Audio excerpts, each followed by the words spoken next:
você pode se livrar de alguns pensamentos indesejados?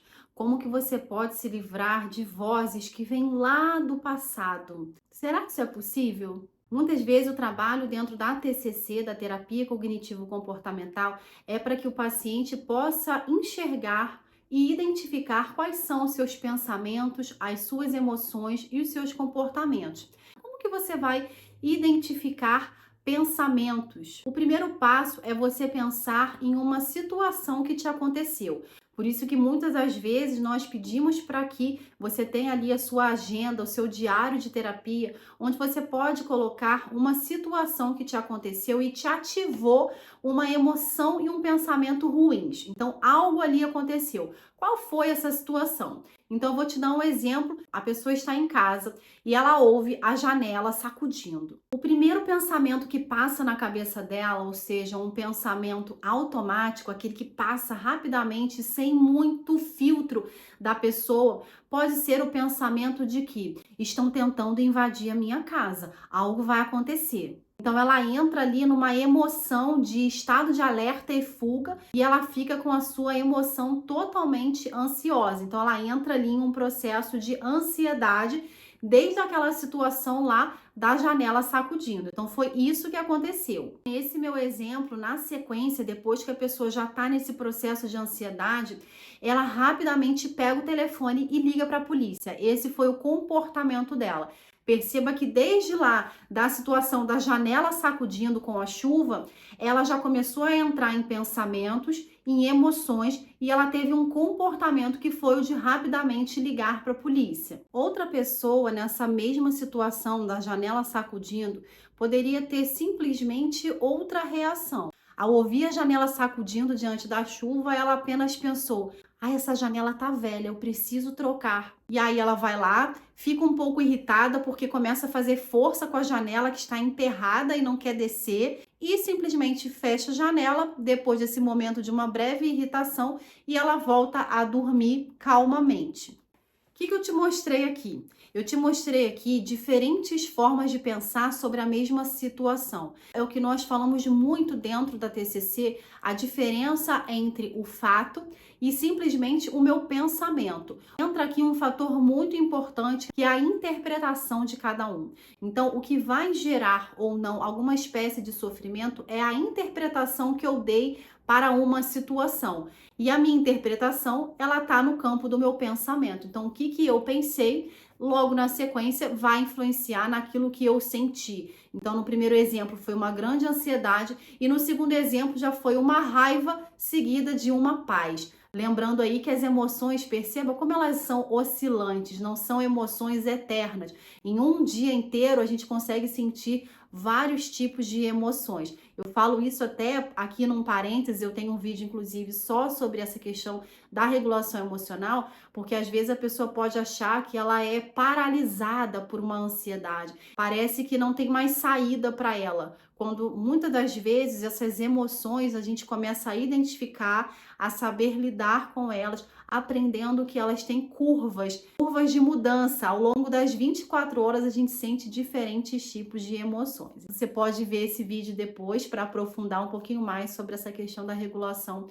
emocional. O que eu quero trazer aqui com você especialmente é sobre os pensamentos. Como então reformular esses pensamentos? Primeira coisa é que nós precisamos acreditar que algo que nós pensamos não quer dizer 100% que é uma verdade, porque diante de uma situação, essa situação ela vai ativar tanta emoção, né? Então veio ali tanta ansiedade que é possível que a pessoa pare de pensar, ela pare com o lado racional do cérebro dela e ela fique no que nós chamamos, né, na neurociências de sistema límbico. Então ela tá assim com o sistema límbico dela ativado e a parte dela de córtex pré-frontal, onde eu vou poder analisar um pouco mais a situação, ela fica um pouco mais adormecida ali naquela situação. Então eu tô ali ativando a minha emoção. Sabe aquelas pessoas que a gente fala assim: "Ah, agiu sem pensar". O agir sem pensar tá ligado a uma impulsividade, significa que é um momento em que há uma tomada de emoções dessa pessoa. Por isso que a ideia é que você entenda que para eu conseguir mudar uma forma de eu pensar, porque foi aquele pensamento que me ativou tanta emoção, eu preciso reduzir um pouco a força dessa emoção. Por isso que é tão importante eu procurar ali uma regulação emocional no primeiro momento. No segundo momento, em que a minha emoção já deu ali uma rebaixada, já não estou tão ansiosa, o que vai acontecer? Eu vou começar a fazer um teste do meu pensamento. Então, é a parte cognitiva, né, dentro aí da TCC. Eu vou questionar um pensamento com outro pensamento. Isso também vai acontecer dentro do ambiente terapêutico, ou seja, é muito possível que o seu terapeuta, né, a sua psicóloga, o seu psicólogo vire para você e comece a fazer perguntas para testar esses pensamentos. Será que tudo isso que está passando na sua cabeça é verdade? É um fato? Ou é simplesmente um pensamento que pode não ser verdade? E, primeiramente, antes de eu te mostrar aqui uma das técnicas utilizadas para reformular esses pensamentos, é importante que você entenda que quando a gente vem com perguntas, não é uma espécie de invalidação ao paciente, não é uma espécie de eu tentar negar o que ele está sentindo. Na verdade, é só uma conversa para tentar ajudar. É como, por exemplo, um paciente, ele tá com uma suspeita de estar com alguma doença cardíaca. Ele chega a um cardiologista e o cardiologista vai pedir exames e ele também vai fazer algumas perguntas clínicas ali para aquele paciente. Para quê? Para investigar a veracidade, ou seja, será que é verdade essa suspeita? Tem uma hipótese ali da pessoa ter algum problema do coração, só que a gente precisa fazer exames para ver se aquilo é verdade.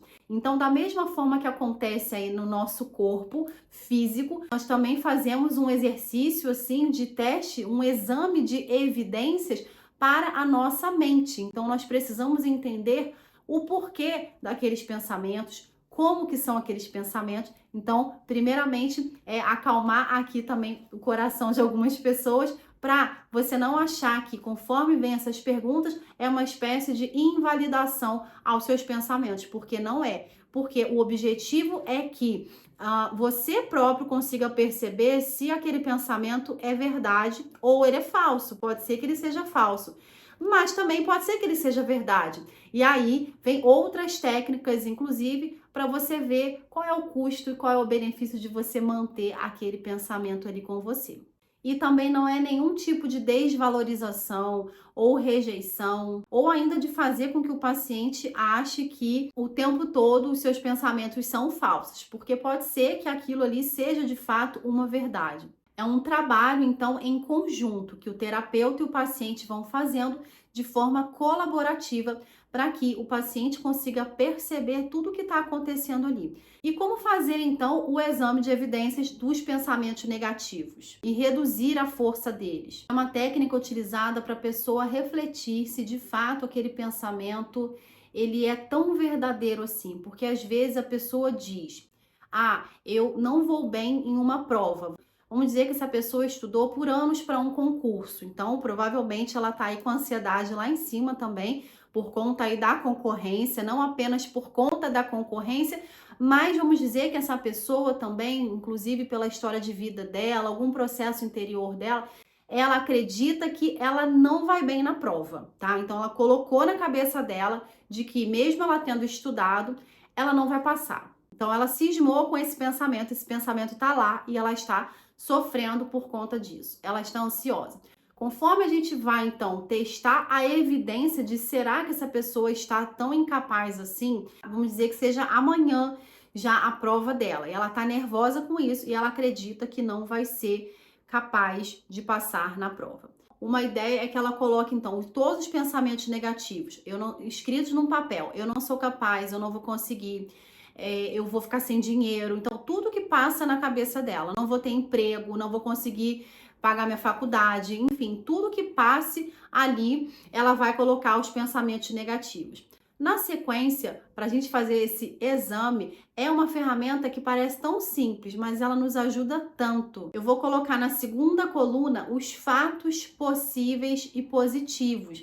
Então, o que eu posso escrever sobre mim que tente quebrar aquela crença ali, daquele pensamento ruim, né? Daquele pensamento de que eu não vou conseguir, daquela tragédia ali criada ali na minha mente. Bom, uma das coisas que eu posso pensar positivas sobre mim diante dessa incredulidade que eu tô de que vai dar certo essa prova é que eu estudei muito.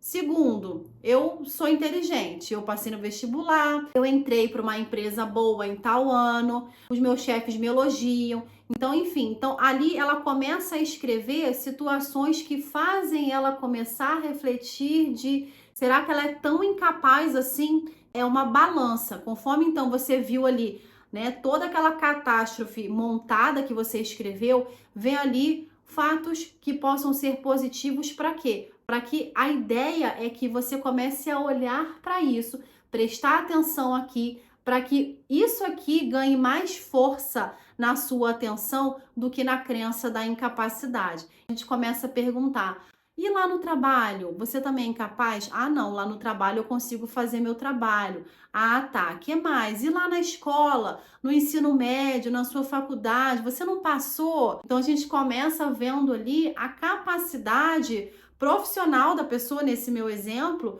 para ela conseguir perceber que ela também tem recursos, que ela também tem um repertório ali que pode dar forças para ela reduzir a força daquele pensamento de que vai dar tudo errado. Essa interpretação dela de que vai dar tudo errado, ela é testada, ela é posta à prova. E eu convido você a se permitir a esse trabalho, porque ele é incrível. Pode parecer tão óbvio nesse exemplo, porque pode não ser o exemplo que você esteja vivendo.